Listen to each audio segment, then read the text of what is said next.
Shifting focus. Opponents of religious freedom laws have a new battleground, Arkansas. Victory in Tikrit. Iraqi forces take a key step in driving ISIS militants out of their biggest strongholds. Surprising sculpture. This statue that's popping up in cities all over the world is creating quite a buzz. And a saint for our time, remembering St. John Paul II 10 years after his death.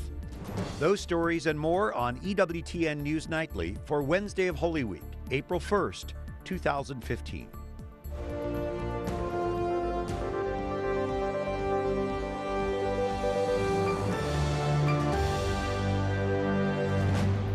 Good evening. Thank you for joining us. I'm Brian Patrick with your news now.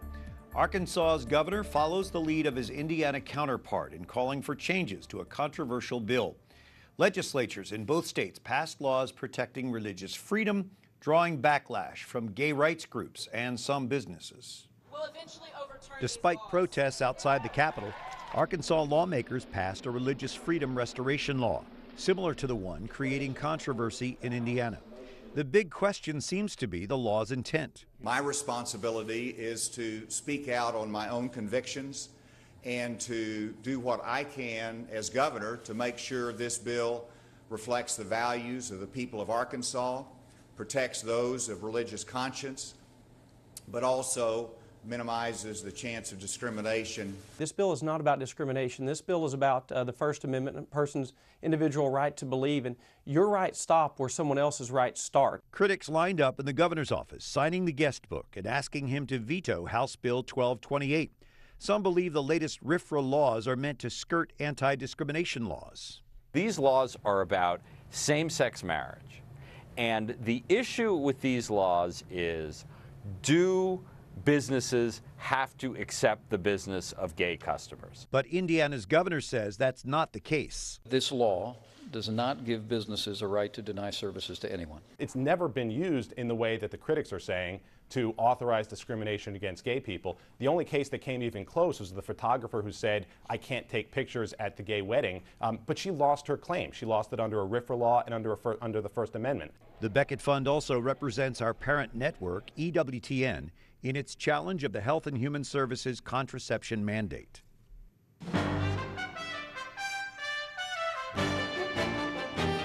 Some of the other stories our EWTN News Nightly team has been covering in today's world. Iraq declares victory over the Islamic State in Tikrit. A large-scale fight between Iraqi forces and ISIS militants began last month. The U.S. launched airstrikes last week after Iraq's government asked for help. Today's victory is seen as a key step in regaining control of Mosul, Iraq's second largest city. In Yemen, 35 people are dead after Saudi-led warplanes bombed Shiite rebel forces. Military officials say the attacks targeted a factory where weapons were stored.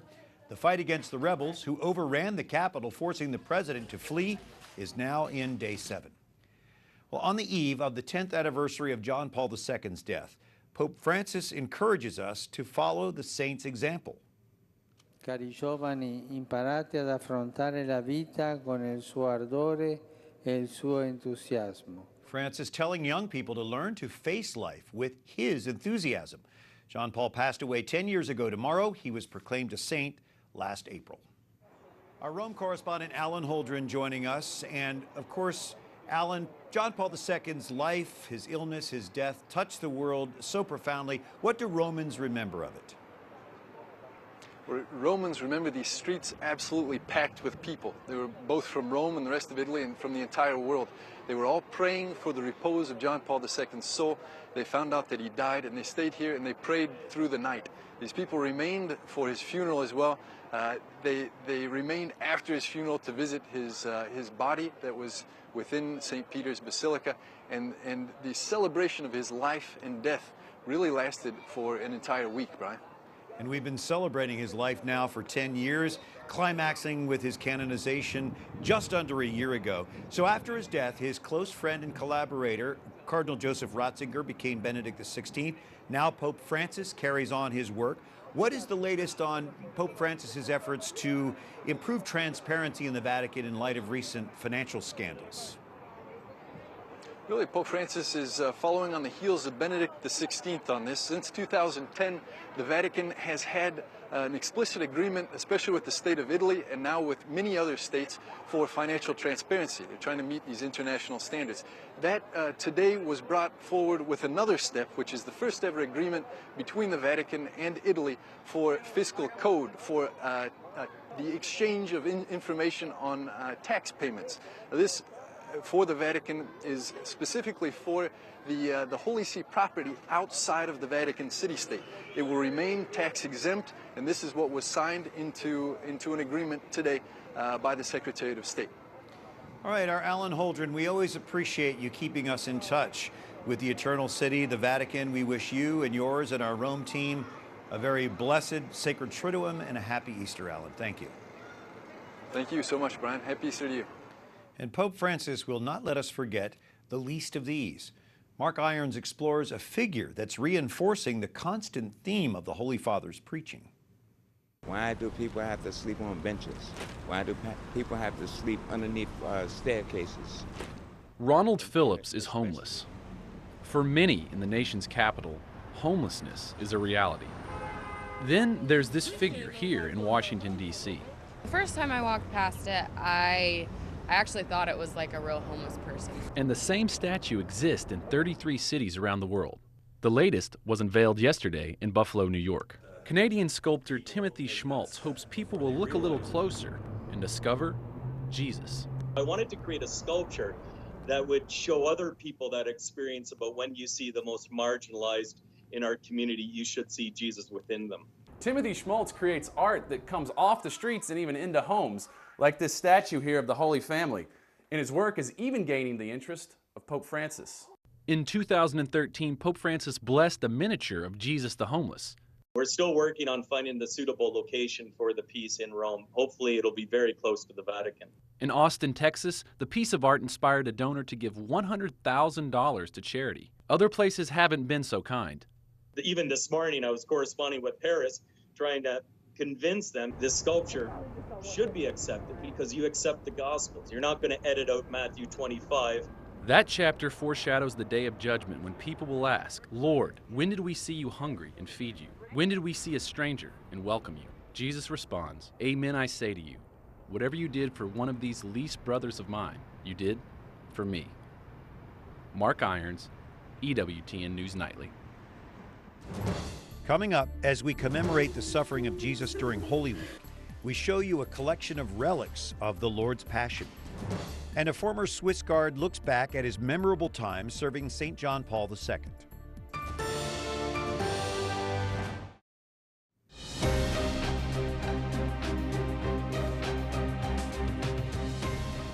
During this Holy Week 2015, we're remembering St. John Paul II, who died on Holy Week of 2005, 10 years ago. He began his papacy in 1978 with the words, "Be not afraid." That became a signature message of his historic pontificate. Thank you for joining us on this Wednesday evening. I'm Brian Patrick. Well, it's a sight that can't be ignored. A giant cross and an image of divine mercy will be a focal point in Chicago's Daily Plaza tomorrow through Easter week. The yearly tradition begins with the raising of the 19-foot cross on Holy Thursday. The Divine Mercy image is then unveiled on Easter Sunday. Following Sunday's interdenominational service is a 9-day public prayer vigil. The Thomas More Society's Tom Brecka says we have the right and responsibility to publicly proclaim our faith. We see it also as a form of evangelization. We want people to hear the gospel word spoken in the public square. The display is not without controversy. You can see it was vandalized last year. Entering into the holiest days of the year, the Sacred Triduum, we reflect on the passion, death, and resurrection of Jesus. Some U.S. Catholics recently had a rare opportunity to see, touch, and actually kiss pieces of the Passion story. Jason Calvi reports. They're more than fragile and deserve white glove treatment. It's very rare that you would see a collection like this all together outside of Rome. Wow. Beautiful. This relic here is a piece of the crown of thorns. For one day only, the St. John Paul II National Shrine recently hosted relics of Christ's Passion. So this is really where the Last Supper took place. People tell me this gives me hope. hope to endure the suffering that I'm involved in right now. According to tradition, Emperor Constantine's mother, St. Helena, found the cross of Christ in Jerusalem. Relics of the cross are found in this Roman basilica and for one day in the nation's capital. It's a fragment of the true cross, and it is amazing to see that, because this is the pinnacle of our salvation history. Constantine's mother brought back the nails, and one of them was taken, filed down to create filings. Okay, they actually cast hundreds of new ones with those filings in them. But how do we know these are real? We can stand with a real degree of surety about what these things are and where they came from, because the church has consistently said, we got these things from the people in question. And these items help the faithful pray. And we go home and we know we've been graced with a tremendous gift. In Washington, Jason Calvi, EWTN News Nightly. Thank you, Jason. Yes, we have been graced. Well, it's been just short of a year since John Paul II was canonized, and tomorrow is the 10th anniversary of his death. We spoke recently with a professor at Catholic University of America who was blessed to know this saint personally. It's a joy to have Andreas Widmer with us, a former Swiss Guard for St. John Paul II and author of The Pope and the CEO. It's been 10 years, Andreas, since Pope John Paul II passed away during Holy Week of 2005. What impact has his papacy, his life, his sainthood had on our church in these 10 years? I mean, it used to be a story of history to see that somebody is made a saint so quickly, and he sure changed that, you know. To see his funeral and the beatification and the canonization each time with record numbers, I think that shows that this man was very relevant to the world and especially to the church. Most of what I see is just the huge impact of this John Paul generation. John Paul II had an impact of inspiring people. When he talked, people felt like he was speaking to them. And I think even now when people read him and explore his thought and his spirituality, a lot of new institutions, a lot of new groups grow out of that, not to mention how many vocations of all different sorts. I myself, I mean, the example is we have at Catholic University a brand new business school that is inspired by his ideas, by his theology, in places where you'd think that it's his theology, but it applies in things. I've seen things like business schools. I've seen businesses dedicated to him. People have ideas and inspirations through John Paul or from John Paul across all aspects of life. And I'm sure that generation really connects with you and probably wants to pick your brain a little bit about this man who you knew. I loved him, I do love him, and I miss him. And I imagine that you, having had a personal face-to-face contact and friendship with him, really do miss him too. It's very humbling for me to, I say, who am I to have had this connection? You know, I wouldn't be sitting here if I didn't know him. Yet I knew him for no doing of my own, so I find that a huge blessing, a gift really. And what do you do with a gift? I can go hide or I can stand out here and talk about it. My own relationship with him has solidified, if you wish, because it used to be that I had to go to Rome to see him.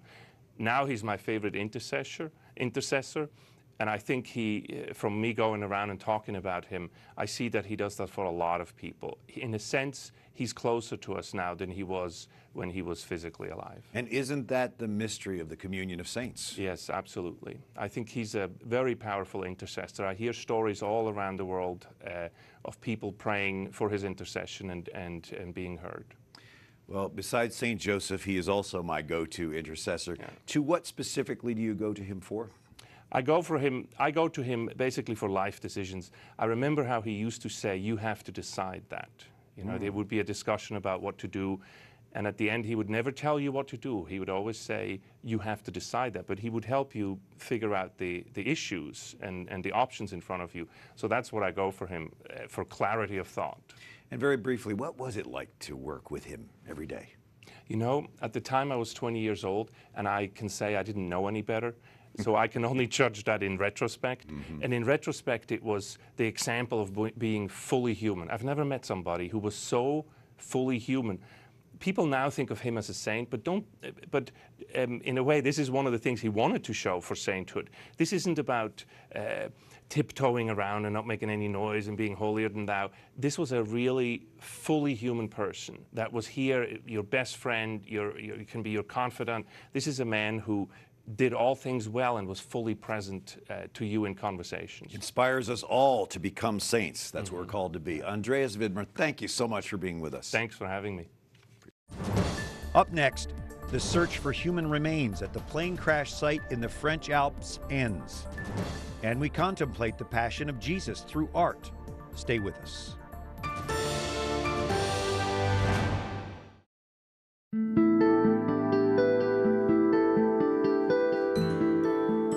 Remembering the victims of the Germanwings flight that crashed in the French Alps last week, eternal rest grant unto them, O Lord. Thanks for joining us on this Wednesday of Holy Week. I'm Brian Patrick. It will take a long, long time to understand what led to that deadly plane crash last week in the French Alps. That from Lufthansa's chief executive Carsten Spohr, who refuses to say what the airline knew about the mental health of the co-pilot. Andreas Lubitz is suspected of deliberately destroying the plane. Spohr visited the crash area today, silently facing a stone monument to the plane's 150 victims. The search for human remains ended today, more than a week after the crash. And grieving families and friends of the victims suffer unspeakable pain this Holy Week. Jason Calvi recently visited Sacred Heart Parish in Northern Virginia, where two of the victims, Yvonne Selke and her daughter Emily, are sorely missed. How do you remember Yvonne? I remember Yvonne as a warm, happy person, someone who was always willing to help. How has the parish been impacted by this? Well, first of all, of course, it was just a horrible tragedy, unbelievable. And then people would ask me, because they've seen me on some of the news reports about the family and how they're doing and what a horrible tragedy, and just to let me know that they're praying for the family and their hearts are with them. And but we do know that God has a plan, and He always makes good out of bad. And I just keep praying and praying and praying, and they're at the foremost of my mind. To think back on Emily, what comes to mind as you think back on her, as you remember her today? Very energetic. She was enthusiastic. She had a good voice. She was a real leader in the choir. I have this picture to show you. Yeah. This is Emily next to me in the back. And as you can see, she had a beautiful smile. It's so very sad what's happened.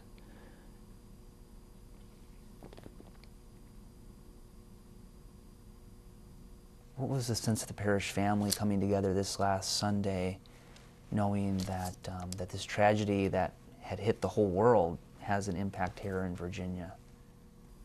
I think all of us were stunned. It's such a shock to know that someone we have known has died so tragically.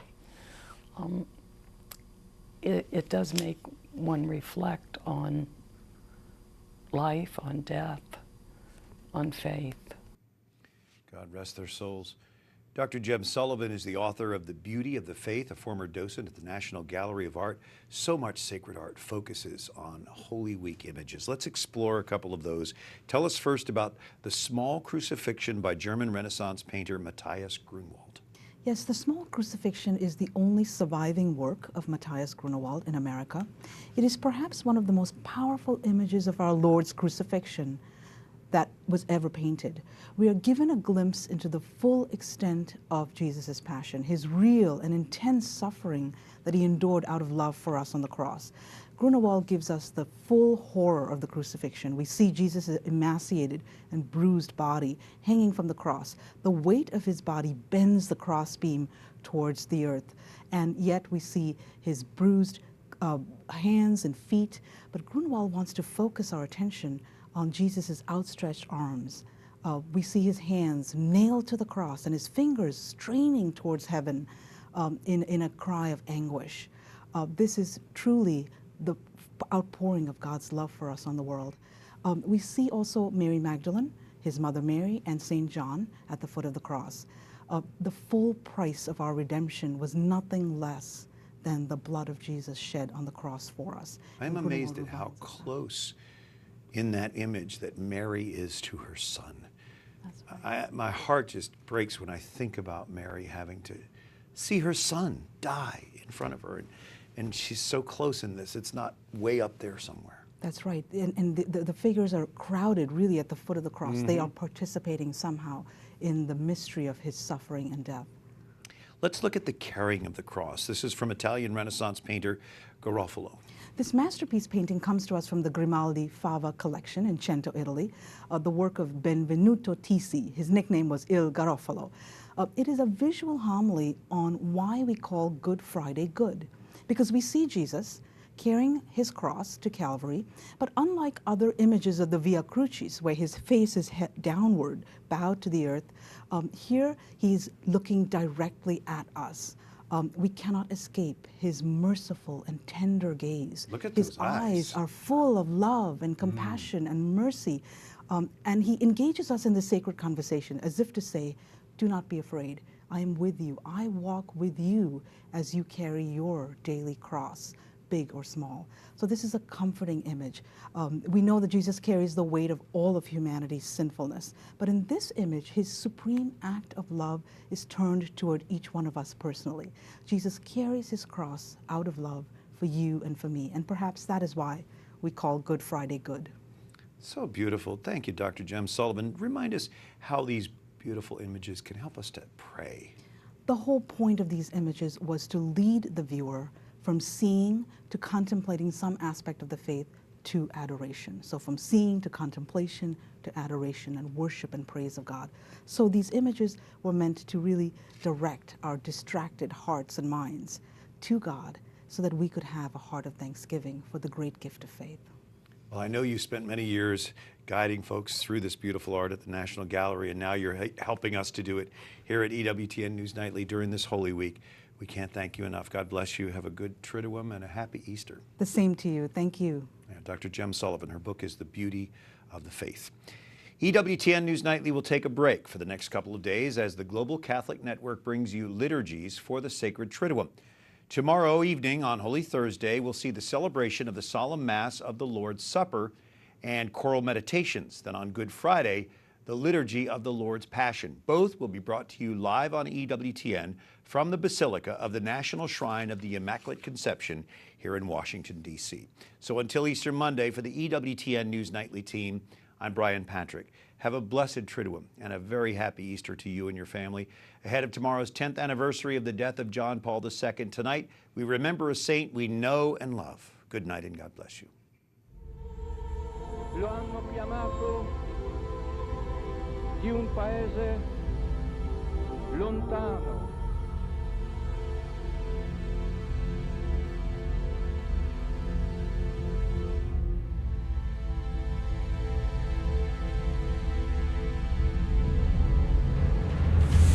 El Cristo Jesús